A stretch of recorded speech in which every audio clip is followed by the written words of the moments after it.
Hello दोस्तों, केना छी अहाँ सब? अहाँ सबके स्वागत करै छी एक और नया ब्लॉग में। तो चलू आइ के ब्लॉग में अहाँ सबके देखाबो जा रहल छै एकदम नया चीज, सीम आलू और बैगन के सब्जी बनाबो के एकदम आसान तरीका और देसी तरीका। तो ई ब्लॉग में बहुत मजा आयत, अहाँ सब अंत तक जरूर देखू। तो देखियो, एकरे सीम कहै छै, जे सब जिनका सबके नहीं पता है से देख लिया। एकरे सीम कहै छै। देखियो एकर काटऽ के तरीका, एहि हिसाब से काटल जाइ छै। अहाँ सब सेहो तरीका देख लिया, जे हिसाब से देखा रहल छी ओहि हिसाब से अहाँ सब काटब। देखियो, पहले दोनों तरफ से ना काट के एकरा हटा देबे, उसके बाद दू टुकड़ी कऽ देबे, एना राखि लेबे। तो देखियो सब सब्जी सब कटा गेलै। तो ई सीम राख लिया, इम्हर बैगनो कट कर रखा गेलै, ठीक छै। अब इम्हर आलूओ सेहो कट कर रखा गेलै, सब धोओ के रखा गेल छै। 4 गो टमाटर काट के राखि लेलिए।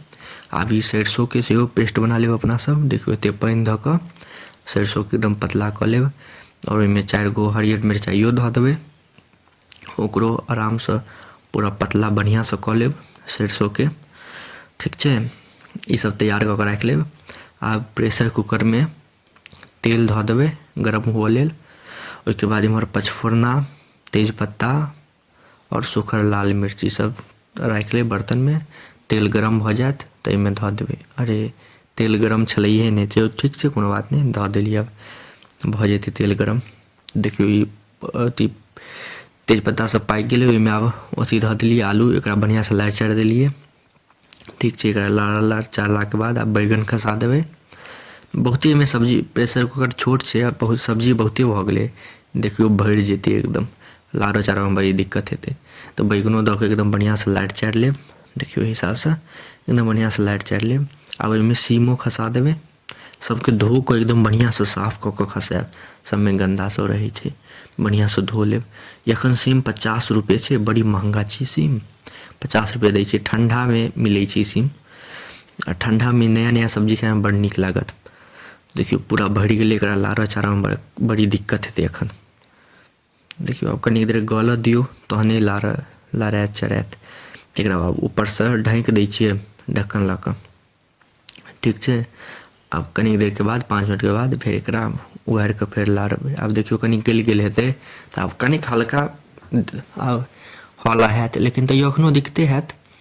तो ठीक छै, पहले से कनिक हौला रहत तो धीरे धीरे गलतै ना तऽ ठीक रहतै लारऽ चारऽ में। तो रोज रोज के वएह आलू कोबी भाँटा बैगन ई सब नहीं नीक लगै छलै। तऽ नया सब्जी किछु आबि गेलै तऽ नया सब्जी खाए में बड़ नीक लगै छै ठंडा के मौसम में। तो एहिमे आब देखियो हल्दी अहाँ सब धऽ लेब 1.5 चम्मच, ठीक छै।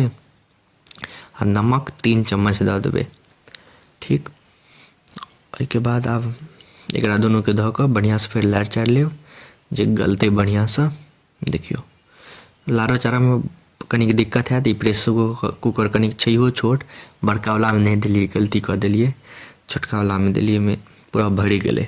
कनी कनी सब्जी भऽ गेलै ने, कै रंग के, तऽ ज़्यादा भऽ गेलै। तो देखियो बढ़िया से मिला तिला लेब। आब ओहिमे अपना सब टमाटर सेहो खसा लेब। देखियो 4 गो टमाटर कटने रहिए, तो 4 टमाटर के धऽ कऽ फेर बढ़िया से मिला लेब। बढ़िया से की मिला तऽ नहीं है, तैयो ठीक छै, कनी मनी एना कऽ देबै, धीरे धीरे गलतै ना तऽ ठीक भऽ जायत। देखियो हिसाब से अपन आराम से मिलाएब, जे गिरे तीरे नहीं। आब एहिमे धन ई की कहै छै, लाल मिर्च पाउडर जे छै, ई अहाँ 1.5 चम्मच दऽ देबै, ठीक।